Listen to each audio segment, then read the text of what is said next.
ಕೇಳ್ತಾ ಇದ್ದೀನಿ. ಸಿದ್ದರಾಮಯ್ಯನವರು ಮೊನ್ನೆ ನಾನೇ 5 ವರ್ಷ ಚೀಫ್ ಮಿನಿಸ್ಟರ್ ಅಂತ ಹೇಳಿದ್ದಾರೆ. ನಿಮ್ಮ ದೃಷ್ಟಿ ಪ್ರಕಾರ ನಿಮ್ಗೆ ಅದು ಆಶ್ಚರ್ಯ ಅನಿಸ್ತಾ ಇದೆಯಾ? ನಾನು ಅವ್ರು 5 ವರ್ಷ ಇರ್ತಾರೋ ಇನ್ನೂ 50 ವರ್ಷವೇ ಇರ್ತಾರೋ ನನಗೆ ಸಂಬಂಧ ಇಲ್ಲ. ಅಲ್ಲ, ಅವ್ರ ಅಧಿಕಾರ ನಾನು ಹೇಳೋದು ಜನ ಅವ್ರಿಗೆ ಅಧಿಕಾರ ಕೊಟ್ಟವ್ರೆ. ಅಧಿಕಾರ ಏನು ಕೊಟ್ಟವ್ರೆ ಸರಿಯಾದ ರೀತಿ ಕೆಲಸ ಮಾಡ್ಕೊಂಡು ಹೋಗಿ ಅಂತ ಹೇಳ್ತೀನಿ ಅಷ್ಟೇ. ಅಲ್ಲ, ಅವ್ರಿಗೆ ಅಧಿಕಾರ ಬಿಟ್ಕೊಡಲ್ಲ ಅಂತನಾ? ಅವ್ರ ಅಧಿಕಾರ ಬಿಟ್ಕೊಡೋದೇ ಇಲ್ಲ ಅಂತ ತಮ್ಮ ಅವರೇ ಹೇಳಿದಾರಲ್ಲ ಮುಂದಿನ 5 ವರ್ಷಕ್ಕೆ ನಾನೇ ಮುಖ್ಯಮಂತ್ರಿ ಅಂತ ಅವರೇ ಹೇಳ್ಕೊಂಡವ್ರು. ಅಲ್ಲಿ D K Shivakumar chief minister ಆಗೋದು ಕಷ್ಟ ಇದೆ.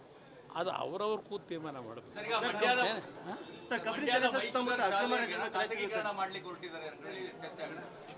ಅಲ್ಲಿ ಕೋಟ್ಯಾಂತರ ರೂಪಾಯಿ ಬೆಲೆ ಬಾಳ್ತಕ್ಕಂಥ ಮೈಶುಗರ್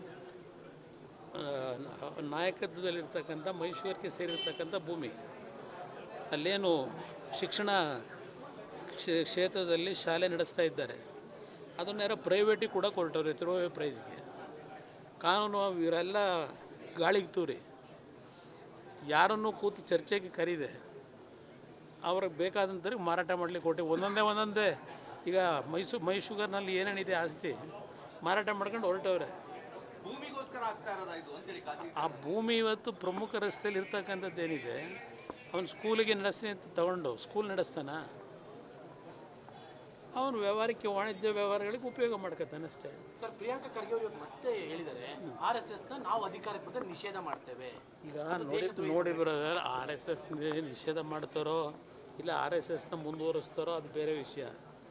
ಮೊದಲು ಅವ್ರ ತಂದೆ ಹೇಳಿದ್ರಲ್ಲ, ಬೆಂಗಳೂರು ಮೈಸೂರಿಗೆ ಆಗಿರ್ತಕ್ಕಂಥ ಕೆಲಸ ಮಾಡಿಕೊಟ್ಬಿಡಿ ಸಾಕು ಕಲ್ಯಾಣ ನಗರಕ್ಕೆ, ನೀವು ಬೇಕಾದ್ರೆ ಬೆಂಗಳೂರು ಮೈಸೂರನ್ನ ಸಿಂಗಾಪುರ ಮಾಡ್ಕೊಳ್ಳಿ ಅಂತ ಹೇಳಿದ್ರು.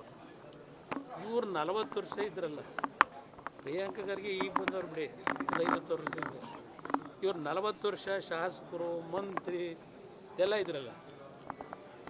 ಅವ್ರೇನು ಮಾಡಿದ್ರು ಕಲ್ಯಾಣ ಕರ್ನಾಟಕ ಇದ್ದಾರೆ ಗುರುಮಿಟ್ಕಿಲಲ್ಲಿ 10 ಬಾರಿ MLA, 8 ಬಾರಿನೋ 9 ಬಾರಿನೋ. ಒಂದು ಗುರುಮಿಟ್ಕಲ್ ಕ್ಷೇತ್ರನ ಇವತ್ತು ಅಭಿವೃದ್ಧಿ ಮಾಡಲಿಕ್ಕೆ ಆಗಲಿಲ್ಲ.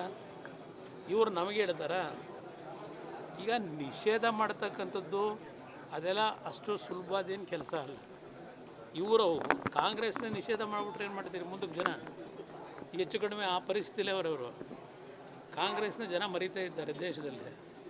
ಇವೆಲ್ಲ ಇಶ್ಯೂ ಡೈವರ್ಟ್ ಅಷ್ಟೇ, ಬರೀ ಡೈವರ್ಟ್, ಬರೀ ಮಾತಿನ ಚಪ್ಪಲಿಗೆ ಮಾತಾಡ್ತಾರೆ.